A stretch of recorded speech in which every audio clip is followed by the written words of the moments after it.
Good morning. Thanks for joining us. We will begin in just about a minute or so.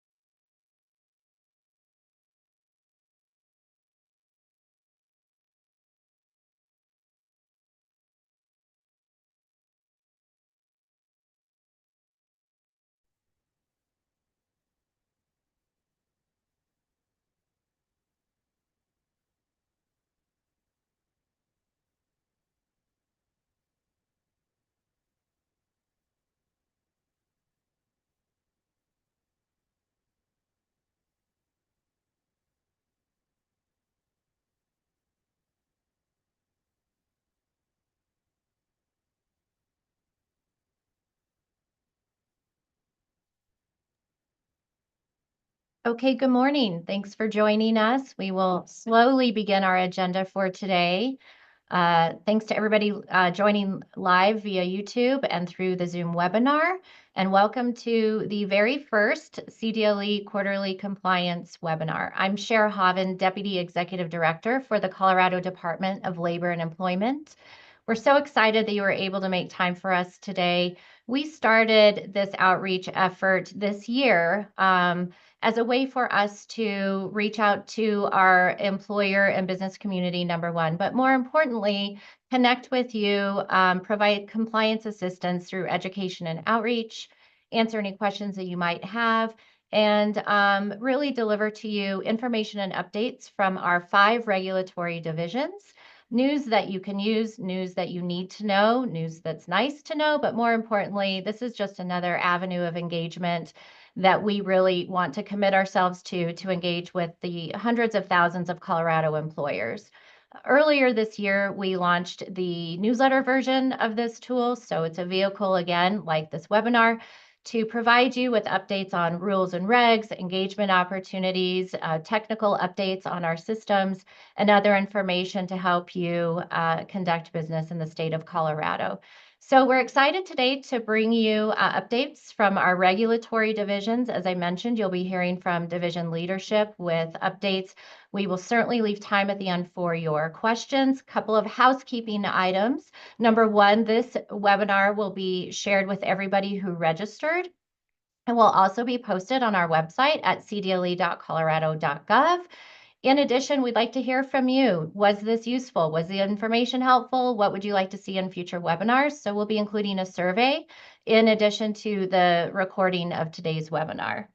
2 things about engaging with questions. So if you're joining by Zoom, please put your questions in the Q&A function. We've disabled chat.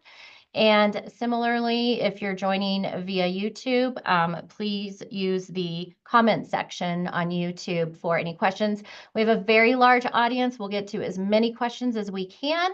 And again, all of that content will be shared with you after the webinar. So today, please feel free to offer comments, suggestions, feedback, and don't be shy with your questions. And with that, I am going to send it over to Scott Moss, the Division Director for our Division of Labor Standards and Statistics.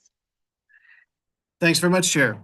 Thank you all for joining us. We're going one by one through various divisions. We can start with the next slide. The Division of Labor Standards and Statistics, one of several divisions at CDLE. What we do essentially is a range of labor law enforcement, publication of guidance, and compliance assistance. The core bread and butter we've always had is wage and hour, which includes paid sick leave. We've come to have a number of other programs in recent years, unequal pay based on sex, various job transparency about job postings and the like, and screening. Union management, limited role there. Most of it's federal, but we do some on farm work conditions and anti-retaliation. What we don't do within the labor law space is really discrimination, harassment, accommodation. That's the Colorado Civil Rights Division, our sister agency in Dora. And then other employment benefits, essentially, that you hear about from other divisions, family, unemployment, workers' comp, coming soon. Next up. So what's new in DLSS land? So to start with, minimum wages are new each year. By law, specifically the Colorado Constitution, the minimum wage is adjusted for inflation each year. These are the 2025 minimum wages if you don't have them yet. There are some new local minimum wages, specifically City of Boulder, as well as adjusted wages in various other localities. This is the complete list of all state and local minimum wages in Colorado. Another need to know that's a little broader is on how to find guidance on all of this information and more. So we have a lot on our website. I'll show you the link in a minute. But our core published guidance are interpreter notice and formal opinions, or INFOs for their acronym. And I'm listing a couple key ones here. Info number 1 is our wage and hour law overview. Number 3C covers tips and tip credits relevant to minimum wages here. Number 20 covers time worked, which is who gets paid this minimum wage for what time. And we have many more. So I highly recommend looking there. Virtually any topic you want, we probably have something written on. And if we don't, we'd be excited to hear if you think we need another publication. Next slide. A couple other things that are new. These are topics of relevance, especially to certain industries. There's some modest changes to youth law as of 2025. Nothing's changed the substantive youth law. That is, at what age can you work a drill press and how many hours can you work that drill press as a child? But what the law did is it increased damages and fines for violations. So the same laws apply, but there's somewhat more consequences for violations. Related to that, we've really beefed up our guidance on the hours and duties allowed by age. That's Info 22. Another industry-specific set of new labor laws is gig worker and consumer transparency, essentially for delivery and transportation network companies. That's Uber, Lyft, Instacart, DoorDash, etc. There are new disclosures required of what the pay is for a driver. And before a customer leaves a tip, the customer has to be told how much the driver got out of whatever the customer paid. And certain disclosures to drivers of job offers they get before they accept a ride, certain disclosures about the mileage, the pay, etc. Those are covered in certain infos. Those mostly took effect February 1st, and we're seeing pretty solid compliance even at this early stage by these companies. So kudos to them for that. And I'll mention finally resources and toolkits. I mentioned our infos, but here in the bottom half of this slide are where you can find all of our material. Our infos are at cdle.colorado.gov/infos, but the next bullet point just has our vanity URL that redirects to the CDLE page. We have it so that if you remember nothing else from DLSS, is that anything you want to know about wages, paid sick, transparency requirements, etc., go to coloradolaborlaw.gov. It goes to our homepage, and from there you can find subject matter specific information. And if after you read the info on a certain topic, you have any questions, call or email us. I'd suggest reading the infos first, because the way we write our infos is we track all questions we get, and literally they try to cover every question we are ever asked repeatedly. Some infos have as many as 50 examples. So we recommend reading the infos first for any questions. If you don't find an answer there, call or email us. We answer the phone within minutes. We answer emails within 24 to 48 hours, unless it's a real stumper, in which case we have to think more about it. But we're excited if you find something we didn't cover in an info, because we'll probably update the info if it's in a question of general applicability to cover the answer. And then finally, if you want a presentation, if you have an industry group, a chamber of commerce, a union, or a local civic association or garden club, we have an outreach request form on our homepage. We give about 100 presentations a year. We're moving toward working closely with Share's GPPR unit on having some more videos that are there just as plug and play, and you play the videos, and then we can answer some questions. So we have pretty good offerings there. We're willing to give presentations targeted toward industries or occupations. We're working on a bit of a library, but don't hesitate to contact us if you don't find the answer you want in our published materials, or if you just want a training. With that, I believe I'm handing over the floor to the family division. Next. Thank you so much, Scott. I'm Tracy Marshall. I serve as the Division Director for Colorado's Paid Family and Medical Leave Program, affectionately known as FAMILY.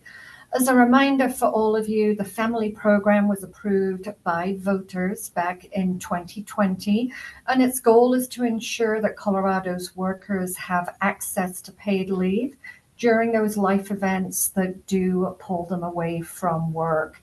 The family program is a social insurance program, so that means that both employers and employees contribute to the fund that pays out benefits to workers. The premiums are set to 0.9% of the employee's wage, with half of that generally being paid by the employer and the other half typically being paid by the employee. Family does provide up to 12 weeks of paid leave for Colorado workers to take care of themselves or to take care of their loved ones. If we have an individual who's experiencing pregnancy or childbirth complications, it is possible they may be eligible for an additional 4 weeks of leave, making that a total of 16 weeks.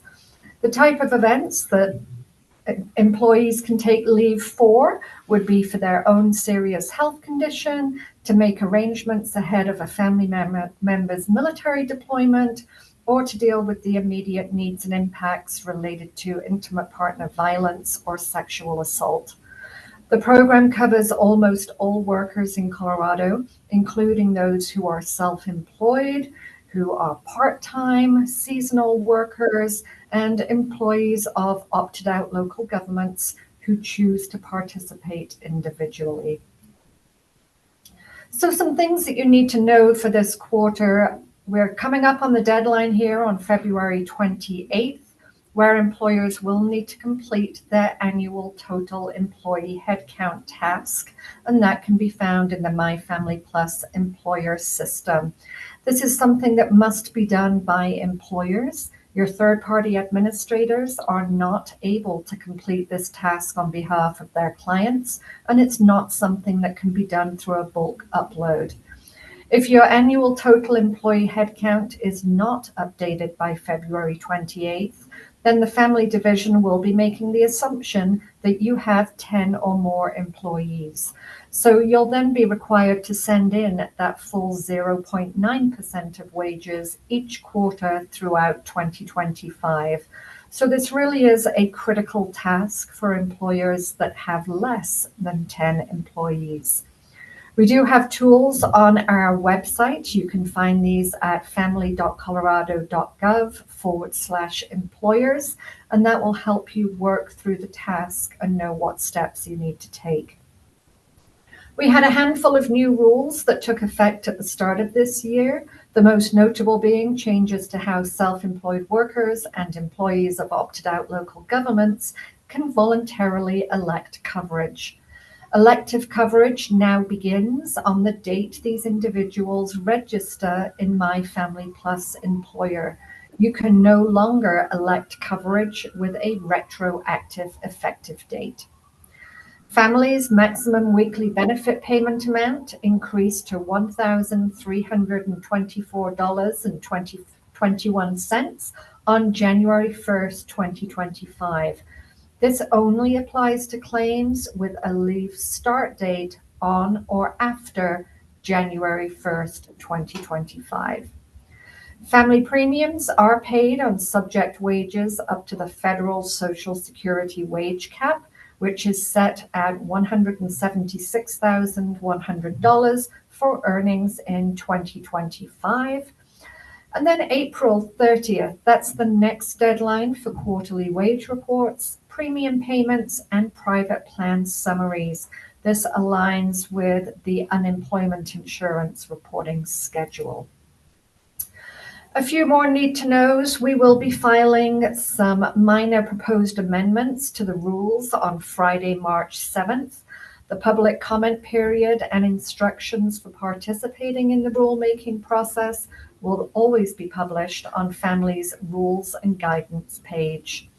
As far as tech updates are concerned, last year we did update our appeals process. Employers can now create an appeals account within the My Family Plus system, and that's so that they can file, manage, and track any family-related appeals. Please keep in mind this is a separate system from the My Family Plus employer portal that employers use to pay premiums and submit wage reports. We do have several resources and toolkits to help you through all of your employer obligations. Again, these are available to you at family.colorado.gov. They do include file specifications and file templates for wage reporting. We have user guides and how-to videos. We offer you tools that you can use to help you communicate with your staff and any clients that you may serve, and any other partners that you're aligned to that would benefit from learning more about family. You'll also find on there newly adopted rules and supplemental guidance. We, again, always publish that in our Families, Rules, and Guidance page. I'm now going to hand you over to my colleague Phil, who will talk you through some UI updates. All right, thank you, Tracy. And my name's Philip Spessart. I am the Director for the Division of Unemployment Insurance. So we'll tell you what we do here on the next slide. Although from the Q&As, it looks like several of you know what we do because we seem to be running away with the Q&As as a division. So good for the Division of Unemployment Insurance. All right, we actually assist people who've lost their jobs by providing them with a temporary wage replacement during that period of unemployment while they're seeking employment. And these are funded by employers and help workers pay their bills during that job transition and contribute to the economic stability of Colorado. So some things you need to know from us coming up in the next slide. All right, so rules and regulations, some important upcoming deadlines and effective dates. So this is in bold for all of you. We thought we'd done some outreach, so hopefully you were all already aware of this, but beginning April 1st of 2025 this year, all employer fact-finding requests from the division will be delivered by electronic means only. So this is meant to be a cost savings matter. It's also meant to speed up the process by which we're able to process claims for both you as employers and for claimants.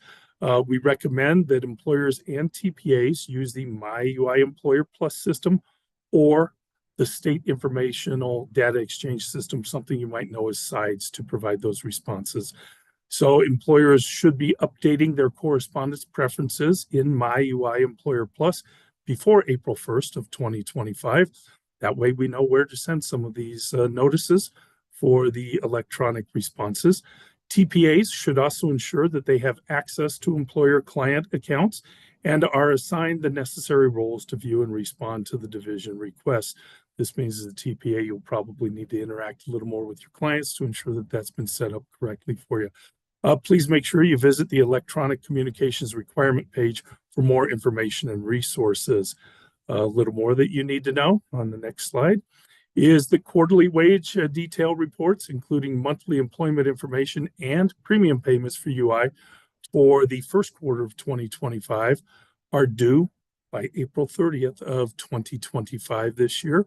Again, corresponding, as Tracy had discussed, with premiums related to family. Employers and TPAs are required to report monthly employment data when submitting their quarterly wage detail. We know for some of you, this is a little bit new over the past year. In years past, you used to complete a separate premium report where then you were providing us with some employment data. This is known as part of a quarterly census of employment.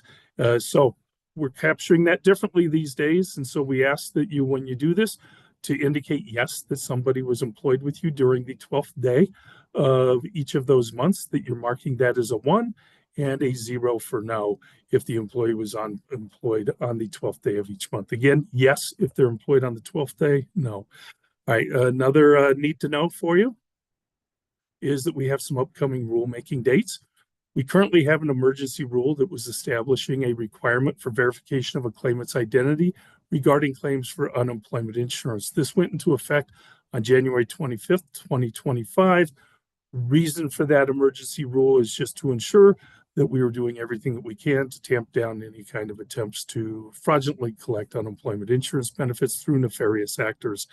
As note, we will have some stakeholding for feedback on this rule because we're looking for it to become permanent, and that outreach to stakeholders began on January 25th of 2025. Tech updates for us is that employers received a reminder to review their TPA authorizations in their MyUI Employer Plus account. Existing TPA authorizations will remain in place for 2025 if no changes are made. TPAs may now request and modify employer account associations from their TPA account, and employers can view and approve TPA association requests from their employer account. And finally, I believe we're moving on to nice to knows. So, resource and toolkits for employers. Please make sure you visit the employer resources page for us for user guides and more how-to resources. Please subscribe to our UI's employer email list so that you can receive the monthly employer newsletter. For third-party administrators, make sure you visit the TPA toolkit for how-to pages, user guides, and new client onboarding kits and more. And don't forget, as a TPA, to subscribe to UI's TPA email list to also receive the division's monthly TPA newsletter. And with that, I'm going to pass this over to our friends in the Division of Workers' Compensation and to Director Paul Torriello. Thank you, Phil. And good morning, everybody. Thank you for joining us this morning to learn more about how we can work together. As Phil said, I'm the director of the Division of Workers' Compensation. Just wanted to say a few things about what it is that we strive to do at the division. We want to enhance as much as possible the value and trust that we can bring to the workers' compensation system. And for you as employers, what that means is in terms of value, we want to make sure that you are only paying into the system that which is absolutely needed to make the system run, to make sure that workers are compensated for their lost wages if they're hurt on the job, but also so that they get the best medical treatment possible in order to return to work as quickly as possible and keep your costs low. And with regard to trust, we want to make sure that the system works predictably and reliably as intended, so that you know that the way that the system was set up, not by us necessarily, we follow the laws that a General Assembly establishes, but that we make sure that things work the way they are supposed to. And to talk to you a little bit more about how our system works and how we at the division serve the system, I would like to introduce you to Amy Kingston, who is our manager of claims and employer programs. Thanks, Paul. Really quickly, because a lot of employers don't quite understand how workers' compensation works. Unlike UI or family, the Division of Work Comp actually doesn't pay any benefits. Our role is to regulate the system and make sure that it works correctly. And how it typically works is an employer buys workers' compensation insurance directly from a carrier. And then our role is to make sure that payments are made properly at the right amount. And we also offer a process if there is a dispute between the carrier and the injured worker. As far as rules and regulations, that is part of our stewardship of the system. We have a few that recently went into effect. A big one is Rule 11, which involves our division independent medical examination. This is basically a second opinion for injured workers after they've been placed at maximum medical improvement. This rule updated the efficiency and fairness of the process. It changed how medical packets are delivered to our physicians and also increased the pay to these physicians. We also updated our Rule 16, 17, 18. These rules are done every single year on January 1st. They look at the medical treatments of injured workers and the payment that is provided to physicians for those medical treatments. On the employer side, I'm very excited to announce that we have a digital rejection of coverage. So several business types, including LLCs and S Corps, are allowed to reject workers' compensation for certain people. In order to do that, you need to file a rejection of coverage with us, the division. Historically, that was always done online and you had to mail it to us. But now, look at us. In the new age, you can now go on to our website and do this digitally. It's very fast. We can do it literally in a day. If you have any questions or would like to look at our recent rule updates, I would highly recommend that you go to our website, which has all of those posted. On to the next slide, please. We are about to go through a new tech update. We are how our system currently works is all the information that's internal about claims is just available for our internal staff. However, in the next 3 years, we are improving our system, allowing injured workers, employers, or anyone attached to the claim to go ahead and log into our system to see what we have on those claims and also schedule hearings in certain situations. As I said, this will take over the next 3 years, and it just started. So in a little bit, you'll be able to directly access your file with us at the division. We have many resources and toolkits on our website. Like I said, I highly recommend you look at it. We have an employer's guide to workers' compensation, an injured workers' guide to compensation. But we just recently published a dependents claim brochure. So for every single claim that happens, a claimant brochure has to be sent out by the carrier. This claim brochure tells injured workers what are their rights within the workers' compensation system. But it has been directed primarily at injured workers. If there is an incident where unfortunately there is a fatality due to a workplace injury, dependents also get benefits. This new dependent claim brochure looks at specifically what are the rights and legal responsibilities for dependents. That brochure is currently available, and it will be available in a Spanish version in the upcoming months. That and all of our things are available on our website, or you're welcome to call our customer service line at 303-318-8600. And now I believe I am turning it over to Mahesh with the Division of Oil and Public Safety. Thank you, Amy. Good morning, everyone. It's great to see such great attendance on this call. My name is Mahesh Albuquerque. I'm the Director of the Division of Oil and Public Safety, also known as OPS. And I can give you some more info on our next slide here. So the Division of Oil and Public Safety is responsible for a variety of regulatory functions related to environmental protection and consumer protection and public safety. We have a diverse variety of programs within our division here, and I'll just kind of touch on each of them. Some of y'all may actually have some of these devices that we regulate. So we regulate things like amusement rides and carnivals and zip lines and things like that. We have regulations for those to ensure safety and have requirements for third-party inspectors to do periodic inspections on those devices. We also regulate explosives, high explosives, and work very closely with ATF at the Department of Justice on the regulation of explosives, essentially who can have possession of explosives, who can manufacture, sell, and use explosives in our state. Some of the big explosive users in Colorado are the ski areas for avalanche control, as well as obviously for construction, demolition. And then our sister agency, CDOT, does a lot with explosives to keep all our highways and roads clear throughout the year. One of the other programs that we regulate are boilers and pressure vessels. And so these are typically high pressure steam boilers that are used in commercial buildings, like probably the ones that you're sitting in, that provide heat to the building, but they also kind of range from small steam boilers at a dry cleaner facility to multi-story boiler at Xcel Energy for power production. And so we have, again, regulations to ensure the safety and the safe operation of these devices and for periodic inspections of these boilers and pressure vessels.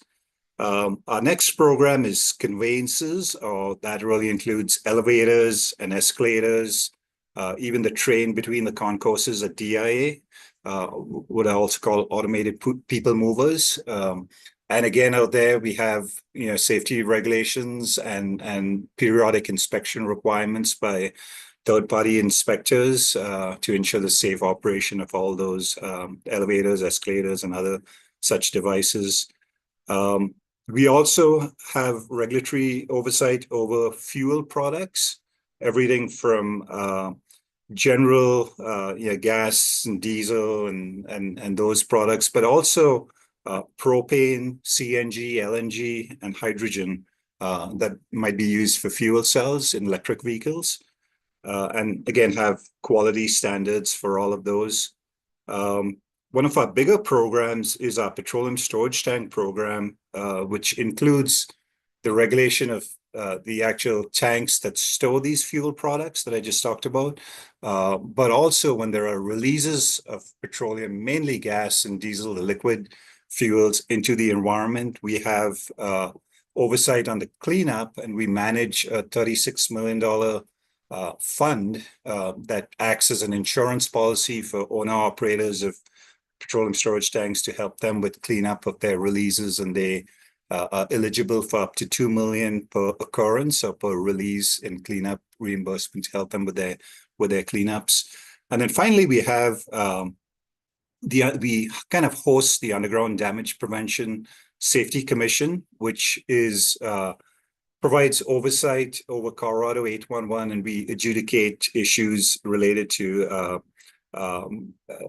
issues that stem from somebody not calling in and doing some underground work, or calling in and failure to have the utilities marked. And so those are really our programs at the Division of Oil and Public Safety.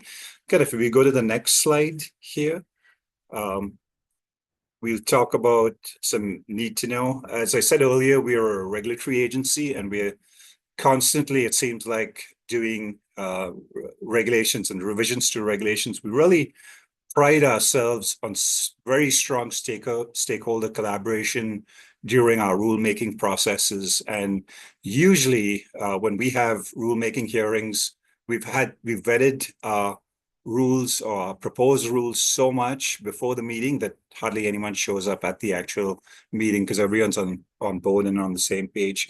But last year, we had revisions to our conveyance regulations that took effect in January. This is 2024. And then we also had changes to our amusement ride regulations that took effect in September, and some changes to our propane regulations that took effect in the fall. And then beginning this year, on January 1st of this year, we had revisions to our petroleum storage tank regulations that took effect. And some of the changes in those rules included changes to fuel quality. Colorado adopted reformulated gasoline, and so we had some changes to the fuel quality specs from the national standards at ASTM that were incorporated in there. But we also had changes to our underground tank rules, above ground tank rules, and then to our reimbursement process and some incentives that we provide to owners to assist with their cleanup and tank removal. We also had changes to our Underground Damage Prevention Safety Commission's regulations. That program was in existence for 7 years without any rule change. And so there was really more housekeeping things that we were doing that helped, that we decided to hard code into regulations. So those took effect in January of 2025. And we're currently looking at changes later this year to our boiler regulations, boiler and pressure vessels, and conveyances. And primarily those are related to adoption of more current versions of the national codes and standards. We will start stakeholder outreach beginning in March next month on those two. As far as the tech update, we constantly have tech changes throughout our division. In fact, I should mention our website, ops.colorado.gov. And I would encourage you all to take a look at that website, because we have a lot of information on there. There's resources and toolkits that we offer on our website. So besides the regulations, the proposed regulations, when we are having hearings and all of that, we do a quarterly newsletter for each of our programs, and it has helpful information for those that we regulate, so that if you go to our website, you can find those newsletters. You can subscribe to those newsletters by a simple click. Another feature that we have on our website that you might be interested in is requesting a site visit where we will do a site visit to your location if you have something that we regulate without really doing an enforcement inspection. It's just really to help educate you on what our requirements are and expectations, and kind of help you stay in compliance. We have several guidance documents on our website for each of our programs, and later this year, we will be looking at doing something that we do every 3 years, which is called Keys to Compliance. It's an outreach session where we invite stakeholders from our different programs for a day with us, and we go over what's new and have really opportunities for the stakeholders to ask questions and kind of share feedback on that. So I think that may be the last slide out here. So now I'll hand it back to Cher for upcoming engagement opportunities. Thank you. Mahesh, thank you. Also, Mahesh, there is a boilers question if in the Q&A, if you can take a look at that. Thanks to all of our division directors and our subject matter experts that are quickly responding to all of the questions coming in through the Q&A. Please do keep your questions coming. We are just on track with our schedule today. So before we wrap up and continue to open it up to questions, a couple of engagement opportunities we wanted to highlight for you. One from the Division of Workers' Compensation. The third Thursday of each month, the division provides real-life cases as discussed by the division's ALJs, pre-hearing administrative law judges. There are CLEs available for these sessions, and you can learn more at the division's website. Second, as Director Speshart mentioned, we do have a number of tech projects that we implemented in recent months, and including the UI premium system modernization project. We are particularly interested in how this new premiums collection and wage reporting system is working for you. So we'd really like to hear from you on your experience interfacing with that system. It is different from what you may recall our system looked like in the past before October of 2023. So we'd encourage you to take a moment, share your thoughts with us. How is that system working? Are there barriers to your reporting and compliance efforts into the UI division? And again, we just need to note information gathered in this will only help us improve our systems, will not be used for any future compliance efforts from the division. I will just go ahead before we, if you, and I'll ask my moderator, are the participants able to raise a hand? I don't think so. So if you can just continue to add your questions into the Q&A, that'd be great. I will just say before we continue to go through and go through our questions, you know, the department has had a very long standing commitment and effort to compliance assistance through education and outreach. Again, this is just a new forum we're bringing to you. In my recollection, and I'll lean on my colleagues who've been here 20 years similarly to me, I don't know that we've ever been able to convene all of our regulatory divisions in a forum like this to provide this transparent two-way back and forth with our stakeholders. So I hope that this is useful information, and we're always open to suggestions on how we can make it even more useful. And I will ask my moderator, am I accurate that our participants cannot raise hands? I believe they can raise their hand, but I don't think we can unmute them. So if you Okay. guys could please put your questions in the Q&A, that would be great. Okay. Are you ready for questions? Yes. Okay. I am going to start with Mahesh, since you just wrapped up. We have a question from Liliana. The question for you, Mahesh, is what BTU boilers are we talking about here? And is it only for steam or water boilers too?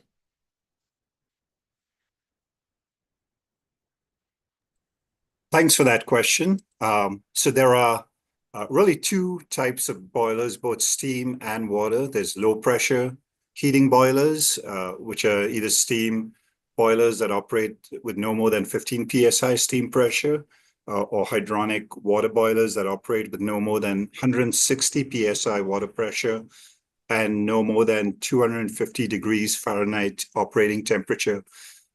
These are commonly found in office buildings, schools, apartment buildings, providing hot water heat or hot water supply. They include domestic water heaters if the heat input is 200,000 BTU per hour or greater, and 210 degrees Fahrenheit or greater if the water volume is 120 gallons or greater. And then there's the high pressure power boilers. These are steam boilers that operate at steam pressures greater than 15 psi. They include high temperature, high pressure water boilers that operate at greater than 160 psi water pressure or 250 degrees Fahrenheit, and normally used like for utilities, processing plants, drill rig sites, commercial laundries, and dry cleaners and hospitals.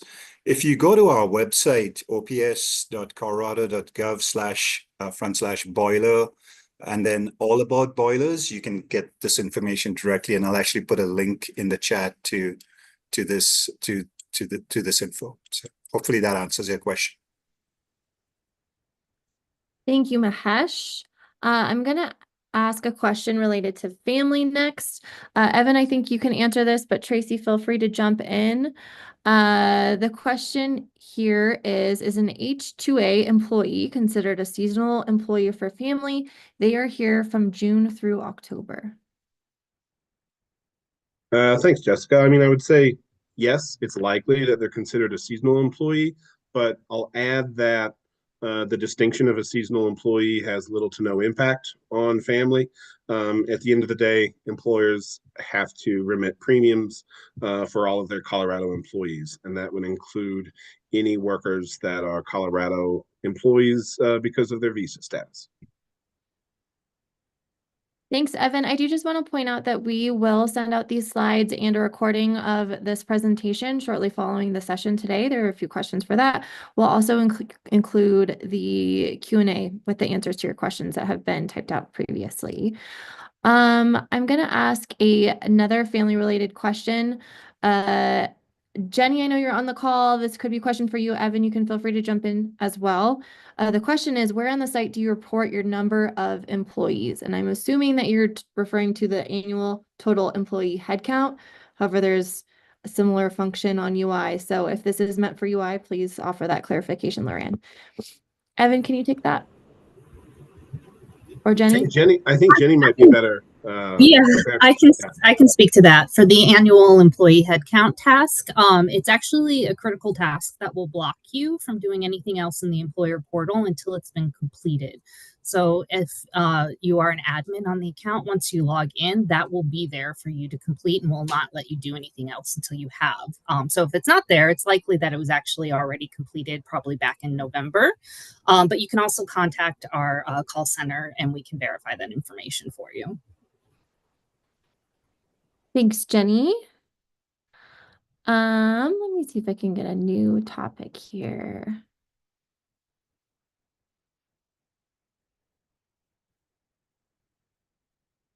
One second.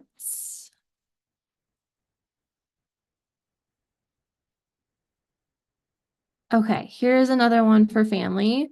Actually, that one's already been answered. Okay. Phil, this one's for you. We had an employee file for UI. I sent in multiple reasons we had to let him go. And it looks like you just closed that one out, but Yeah, that's funny. I just answered it, but we'll answer it here. Thank you. Deb, it can take some time to process an unemployment insurance claim. So what isn't in your question was how long ago this occurred. But requirements on unemployment insurance claim is that it generally takes 4 to 6 weeks to process an unemployment insurance claim. In other words, provide you and the claimant a decision. What will happen is that workflow and those items are reviewed by a deputy who will review everything you provided, everything the claimant has provided. If they need additional information, they will reach out to you either by phone, electronically. If, unfortunately, you've set up everything is to receive through postal correspondence, you may receive that through USPS to receive.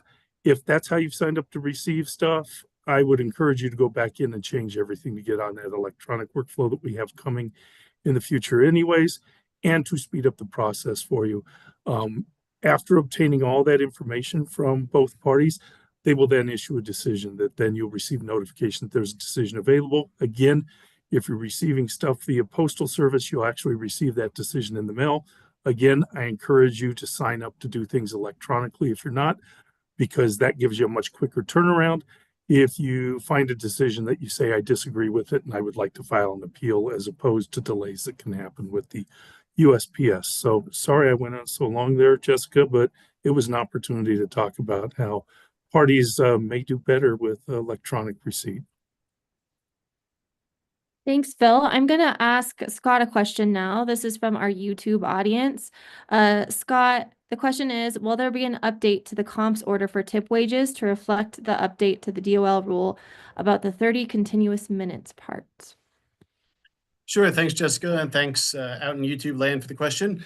The gist for others is that the U.S. Department of Labor at various points from November, December through present has issued some new guidance on how to apply certain rules about, among other things, tips, and specifically when a tip credit can be applied if someone is doing a mix of tipped work and non-tipped work. For example, a waitstaff member at a restaurant who mostly waits tables but spends some amount of time cleaning up stuff or rolling silverware into napkins or restocking condiments or what have you.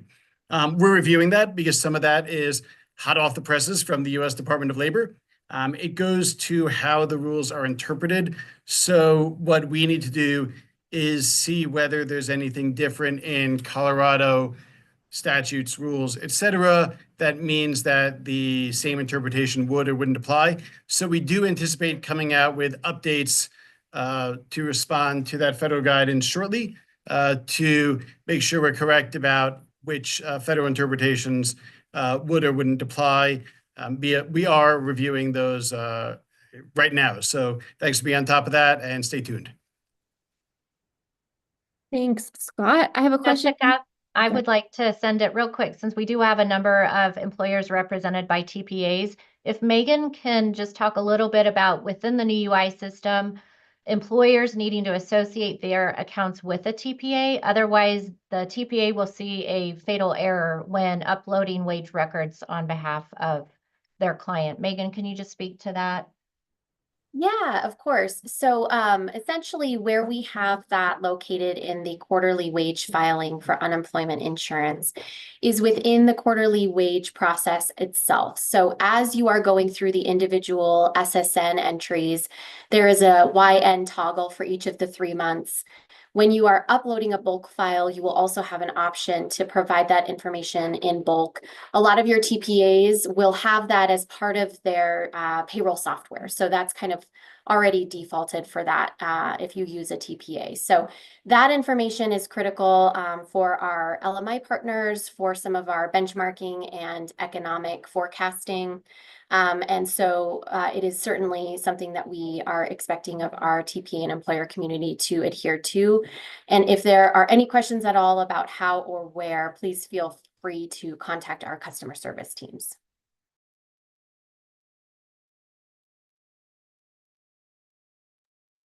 Thanks, Megan. I'm going to ask a similar question of Jenny over on the family side. Jenny, a couple of questions have come in about how employers can carry over information from quarter to quarter, so they're not having to enter in the exact same info every quarter in My Family Plus Employer. Can you talk about that? Absolutely. And believe me, this has been a big ask on our end as well. So it is currently a backlog item in our enhancements. Recently, we did update the system to allow that functionality for when there are fewer than 10 employees. That is functional now to where that information will carry over. For employers that have more than 10 employees, as I said, we do have a backlog item to try to address that so that we can get that going here for you sooner than later. But in the meantime, we also do have our bulk filing option, which allows you to upload wages with our template so that you don't have to, re-enter that information each quarter. Thank you, Jenny. This next question is for Phil. Phil, Liliana's asking, do hourly employees have a minimum of hours that need to be worked in order to qualify for UI? All right, it's a good question. It's less total hours worked to qualify for unemployment insurance versus how much somebody earns with you during what's known as a base period on an unemployment insurance claim. Base period is the first 4 of the last 5 completed quarters. If an individual has earned $1,000 or more in covered employment, then they might qualify for unemployment insurance benefits based on your account. In other words, there's the potential that it could charge against your account. If they have earned less than $1,000 with you and you're a standard contributory employer, that might impact or adjust what they can receive unemployment insurance benefits wise, but we would never ask you the reason they've separated. We would never issue a decision on that. Any benefits that come from that separation would go out of the pool fund and have zero impact on your experience rating. And as an employer, that's what's more important to you, is what's going to impact my experience rating. Thanks, Phil. Our next question is for Megan, also UI related. This is coming from YouTube. The question is, I can't get into my UI Employer Plus account. Do we have to update our password from time to time? She received an email that she had correspondence, but she was not able to get into her account to see what it was. Yes, so a couple responses there. First, we do have password expiration. I believe it is every 180 days, so about every 6 months. So if you are a filer every couple months or every couple quarters, you'll need to come in if you're doing that yourself. So that might be what you're experiencing. We do have a self-service option by kind of following that hyperlink underneath the login for, I believe, forgot password, forgot username to reset. Otherwise, you're welcome to call us if you're having issues accessing the account. There could be an admin user discrepancy there that we can walk you through. So please call our call centers and we'll pop that in the Q&A. Thanks, Megan. I was just about to ask Jenny a question that it looks like someone hasn't answered, but it's relevant for both family and UI. So let's start with Jenny. The question is, how can employers give their TPAs access to their account? I know Megan talked about that for UI. So Jenny, can you mention that for family, please? Absolutely. So TPAs can register in the My Family Plus Employer portal as a TPA account, and then request like access to be linked to their different client accounts. And so once they've established their own account within the portal, they can then search and find those clients and request for that relationship to be added, which will allow them to bulk file on those clients' behalf. And Jess, if I could jump in, I do want to provide a clarification on my answer for UI from earlier, crossing some wires on the quarterly employment reporting. For TPA association, we also have an opportunity for you to do that within the employer account. So there is a TPA association screen there that will allow you to grant access.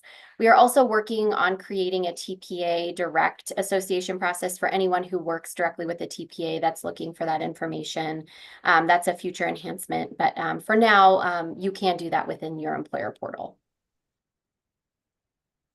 Thank you, Megan. Question for you, Cher, from Mario. Would it be possible to make all TPA activities available from the same web page via a menu? There's many different websites for many different departments that all fall under CDLE. Thanks, Mario. I would say at a high level, we are completely sensitive to the need to access multiple portals for the same department. And we actually have a number of projects underway identifying a path forward to make the interface a little more seamless for employers. So specifically within UI and family, we recognize that you're reporting into quarterly on similar schedules, very similar information. So our work ahead is to identify ways to maybe combine those reporting requirements. I can't give you a date by which we could make that happen, but I know both of our division directors on the call today have recently proposed some solutions on making that experience a little more user-friendly. I will say with regard to third-party administrators, unemployment insurance and family have put together a number of very helpful toolkits. So we'll also explore opportunities to combine all of that content. To engage with so many regulatory divisions in one department certainly doesn't make very much business sense. And so we are continuously looking for opportunities to improve that experience, but certainly appreciate your question. Thank you, Cher. I have a question for family. Tracy, you might be able to answer this one. The question is, are new family claim notifications being sent out digitally, or is that still a future update? These would be claim notifications to the employer. Yeah, notifications to the employer. So we do have a employer dashboard. What that means is you as the employer can log in. You can see on one screen any and all of your employees that have some kind of leave open with family. You're able to see real time the status of that claim. And that's certainly going to be the fastest and most efficient way for you to get updates on the leave needs that your staff may have. So that's where I direct you towards.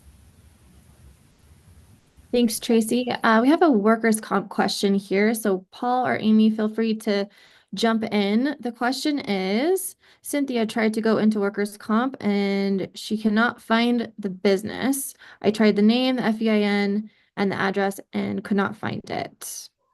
Can she assume that she doesn't have to opt out? So no, so that just shows you who has opted out, right? So it sounds like from the other conversations we've been having behind the scenes with Cynthia, that you would like to opt out and you're not sure if you have. You need to go to the, if you look at verify a business's rejection of coverage and you're not there, then you need to file the rejection of coverage. Thanks, Amy. This is a question for Evan for family. The question's related to calculating your annual employee headcount. The question is, does only W-2 employees count, or am I also supposed to count 1099s? That's a great question, and the distinction in whether or not you're an employee is not whether or not you receive a W-2 versus a 1099. What we really have to look at is whether or not those individuals are subject to control from the employer and whether or not they're actually working as a separate independent business. So I would encourage you to take a look on our website to look at the definition of what an employee is, and also take a look at those people that you are paying with the 1099 to make sure that you're not misclassifying those employees as independent contractors. Thanks, Evan. Our next question is about UI. This question is for Megan. Are there any issues regarding employers not receiving email notifications for new fact findings and questionnaires for unemployment, or correspondence notifications not being sent or received? Sure. I was actually just typing this one. We typically, from a system-wide error perspective, have not seen any widespread concerns regarding missing links or emails.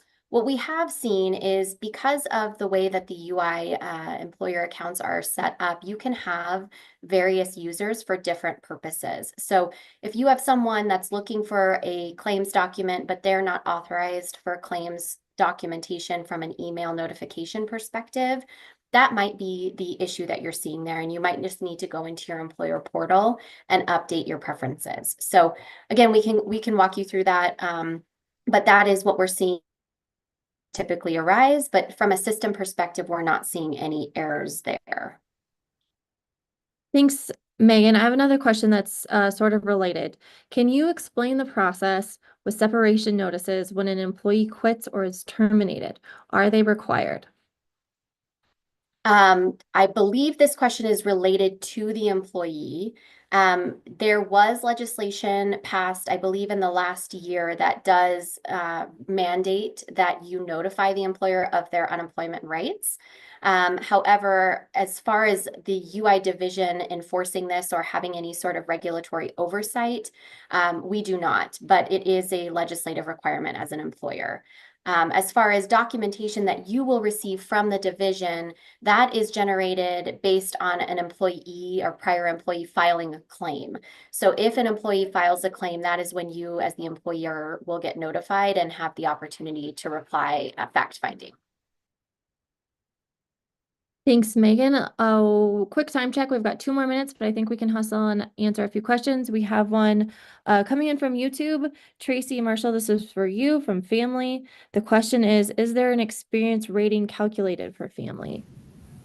Really quick answer, no, there is not. Another quick question for family, and then I think we can close out. What's the difference in rates and premium for headcount of 9 and less employees and 10 or more employees? Was just in the process of answering that one. So basically, if there are under 10 employees, you pay premiums at a rate of 0.45%. More than 10 or more employees, you pay at 0.9%. And then the way that that works is for the under 10, that full 0.45% can be withdrawn from the individual employees' paychecks as their contribution. The employer can choose to pay, any portion of that up to all of it, but that 0.45 can come from the employee. Whereas 10 plus is, again, it's the 0.9% rate that premiums are paid at. 0.45% of that has to come from the employer. And then same thing for the employee portion, the other half, it can be, the employer can pay any part of that up to the full amount, but they can charge up to the 0.45% from their employees. Thank you, Jenny. Looks like we're just about at time, so I'm going to toss it back to Cher to close us out. Thanks, Jessica. Thanks for all of the questions. Thank you to my division leadership and our subject matter experts. We got through a lot of content. Really appreciate you carving out some time for us today. Again, this series, the webinar will come to you the second month of each quarter. The first month of the quarter, we'll have an electronic newsletter version of this content, but please don't wait until those opportunities to engage with us. Give us your feedback when we send out the recording and the slides and the chat Q&A. So again, thank you so much. We know you're very busy. We hope this helps you get back to the business of doing business and really appreciate your time and attention today. Great to have y'all. See you next time.